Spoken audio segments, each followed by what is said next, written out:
Attention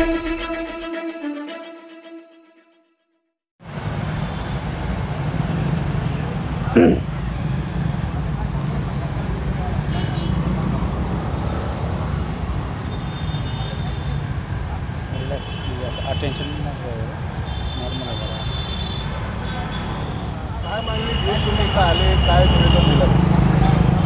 आज महाराष्ट्र वीज कंत्राटी कामगार संघ संलग्न भारतीय मजदूर संघ या संघटनेने माननीय ऊर्जा मंत्री महोदयांना निवेदन दिलं होतं की महावितरण महापारेषण महानिर्मिती कंपनीत 42,000 जे कंत्राटी कामगार आहे त्यांना पूर्व रोजंदारी जी कामगार पद्धत होती NMR त्या पद्धतीने कायम करण्यात यावे नसता जे आपला हरियाणा सरकारनं जे कंत्राटी कामगारांना हरियाणा पॅटर्ननुसार कंत्राटात विरहित 58 वर्षापर्यंत जो जॉब सिक्युरिटी दिली त्यानुसार कायम करण्यात यावे।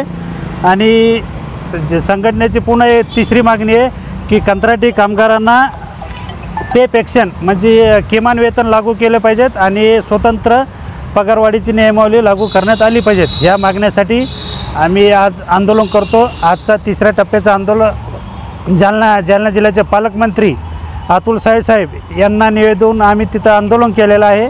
त्यांनी निवेदन घेतले। जर मागणी पूर्ण नाही झाली तर आम्ही 24 तारखेला नागपूर संविधान चौकातून पायी मोर्चा काढून माननीय ऊर्जा मंत्री देवेंद्र फडणवीस साहेब यांच्या घरासमोर बेमुदत आमरण उपोषण करणार आहे। जोपर्यंत मागणी मान्य होत नाही तोपर्यंत बेमुदत आंदोलन चालू राहणार।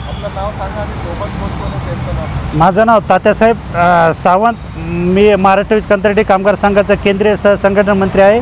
माझ्यासोबत ज्ञानेश्वर वाघ जे संभाजीनगरचे अध्यक्ष आहे आणि अशोक खंडागळे जालना जिल्हा अध्यक्ष, विठ्ठल कळकुंबे जालना जिल्हा सचिव आणि इतर पदाधिकारी आलेलो आहे आम्ही।